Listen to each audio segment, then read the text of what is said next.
দেখো তোমার মতো যারা এসেছিল তাদের অস্তিত্ব খুঁজে মাঠে তুমি শিখেছো। যে আল্লাহ সেই প্রত্যেকটা কবর থেকে সকল উত্তোলন করবেন কি আমাদের মাঠে, সেই আল্লাহর কাছে আত্মসমর্পণ করো, তার দাসত্ব করো, তার তাবেদার হয়ে যাও। তো আমরা কার তাবেদারি করি? আমি বলবি কার তাবেদারি করি? আল্লাহ। আমার মন শয়তানের তাবেদারি করে। আমি যখন নামাজে যাই আমার মন খোদাকে চিন্তা করে না। আমি যখন তাসবিহ পাঠ করি তো মুখে বলি সুবহানাল্লাহ রাব্বিল সুবহানাল্লাহ, দিল একবার বলে না। তাহলে আল্লাহ ইসলাম কি আমার দিলে আছে? আমার স্ত্রীর নকশা আছে দিলে, সন্তানের নকশা আছে, জমির নকশা আছে, দুনিয়ার নকশা আছে, দুনিয়ার মোহাম্মত আছে, দুনিয়ার সকলের প্রেম আছে। আল্লাহর প্রেমটা কোন জায়গায় থাকবে? আল্লাহর প্রেমটা আসবে কি করে? আল্লাহকে মানুষ কি করে ভালোবাসবে? আল্লাহকে মানুষ কিভাবে জানতে পারবে? এই পথ যিনি দেখাতে পারেন তিনি আল্লাহর ওলি।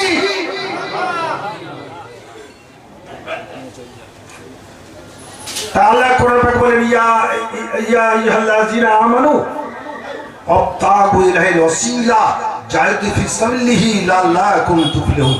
কুলুল জামির টিকায় মুহাদ্দিস আব্দুল্লাহ দেহলিবি রাহমাতুল্লাহ আলাইহি এই আয়াতে কারিমার তাকরীর করেছেন যে এই ইমানদারগণ আল্লাহকে জানার জন্য, আল্লাহকে চিনার জন্য, আল্লাহ পর্যন্ত পৌঁছে যাওয়ার জন্য, খোদা বান্দা সম্পর্ক নামাজে কায়েম করার জন্য, আল্লাহকে হাজির নাজির জানার জন্য নামাজে অভিজ্ঞ কামেলুল রসুল অবলম্বন করো, যিনি মারিফাত থেকে মারিফাতুল্লাহ হাসিল করিয়াছেন, যিনি নিজে আল্লাহর নৈকট্য হাসিল করেছেন, যার সিনার সঙ্গে নবীর সিনা বিনিময় হইয়াছে। আল্লাহ রাসূল বলেন মান আরাফা নাফসাহু ফাকাদ আরাফা রাব্বাহু। যে মানুষকে দেখলো ও আল্লাহকে দেখলো। যে চোখের দ্বারা মানুষের যে শরীরটা দেহর স্বরূপ, মানুষের যে স্বরূপ, মানুষের যে স্বরূপ, আমার স্বরূপ, আমির স্বরূপ, আমার দেহের স্বরূপ নয়, আমার বাড়ির স্বরূপ নয়, বান্দার স্বরূপ যে দেখে বান্দার খোদাকেও দেখে। নবী বলেন যে চোখের দ্বারা, যে ইলমের দ্বারা, যে জ্ঞানের দ্বারা নিজেকে চেনা যায়, আত্মদর্শন হয় সেই জ্ঞানের দ্বারা, আর সেই চোখের দ্বারা আল্লাহর দিদার হয়ে যায়। আল্লাহুম্মা সাল্লি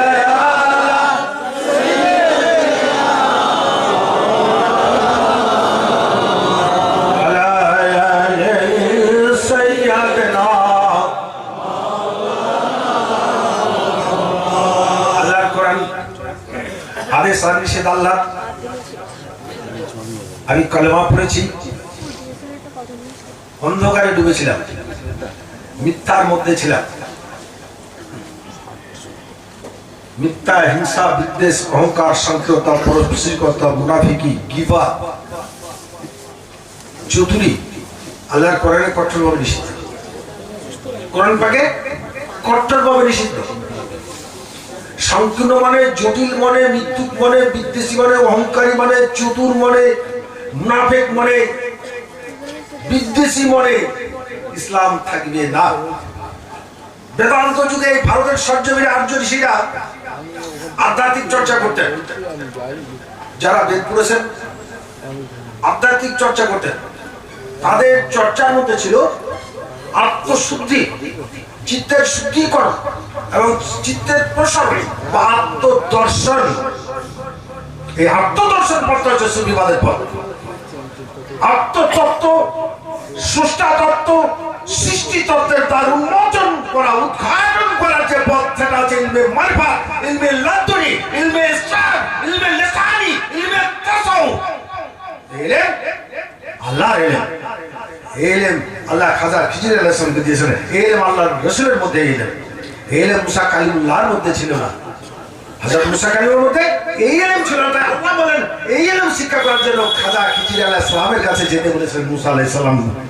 কোরআন পাক বলেছে খায়ের আমার জীবনের মালিক, আমার রুজির মালিক, আমার হায়াতের মালিক, আমার মৌতের মালিক, আমার কবরের মালিক, আখিরাতের মালিক, হাসরের মালিক, জান্নাতের মালিক, জাহান্নামের মালিক, ঈমান আমলের মালিক, সুস্থ রাখার মালিক, সচল রাখার মালিক আল্লাহ, যার দয়া ছাড়া কারো কোনো অস্তিত্ব নেই। সকল অস্তিত্বের উৎস অদৃশ্য মহাশক্তি আল্লাহ রব্বুল আলামিন হতে, যাকে কেউ জানে না, কেউ চেনে না, কেউ বোঝে না, যার সম্পর্কে মানুষের কোনো ধারণা নেই। আল্লাহুম্মা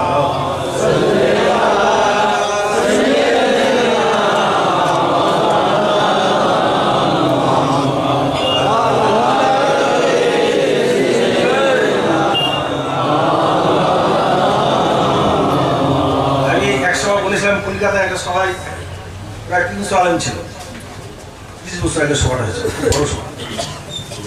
আল্লাহ নবীকে যে স্বপ্ন দেখলো তো খোঁজ খবরই বলে সুবহানাল্লাহ, যে নবীকে স্বপ্ন দেখেছে যথার্থ নবীকেই দেখেছে। নবীর সুরাত ধরতে শয়তান পারবে না। আর আল্লাহ রাসূলকে যে স্বপ্নে একবার দেখলো তো খোঁজ খবরই জান্নাত তার জন্য ওয়াজিব হয়ে গেল, জাহান্নামের আগুন হারাম হয়ে গেল। কিন্তু মিথ্যাবাদী নবীকে স্বপ্ন দেখবে না, হিংসুক নবীকে স্বপ্ন দেখবে না, কোন আমলের দ্বারা দেখবে না, বিদ্বেষী নবীকে স্বপ্ন দেখবে না, অহংকারী নবীকে স্বপ্ন দেখবে না, মুনাফিক নবীকে স্বপ্ন দেখবে না, গীবতখোর নবীকে স্বপ্ন দেখবে না, ভণ্ড নবীকে স্বপ্ন দেখবে না। ঈমান আছে? আমাকে যদি কেউ বেঈমান বলে রাগ হবে। ঈমান কি?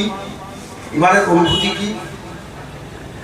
ঈমানের নূর আছে, জ্যোতি আছে, ইসলামের জ্যোতি, ইসলামের অনুভূতি, নামাজ রোজা উত্তম করবে ক্রিয়া প্রতিক্রিয়া কিছু নেই। কেন?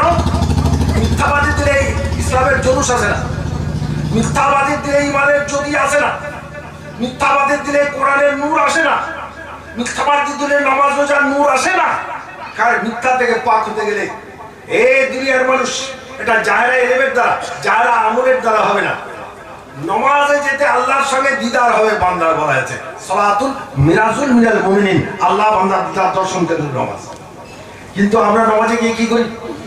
আমাদের মন মাঠে ঘাটে কোটে দৌড়ে বেড়াই, আমাদের মন খোদাকে সিজদা করে না, সারা দুনিয়ার তাসবিহ এসে নামাজে হাজির হয়ে যায়।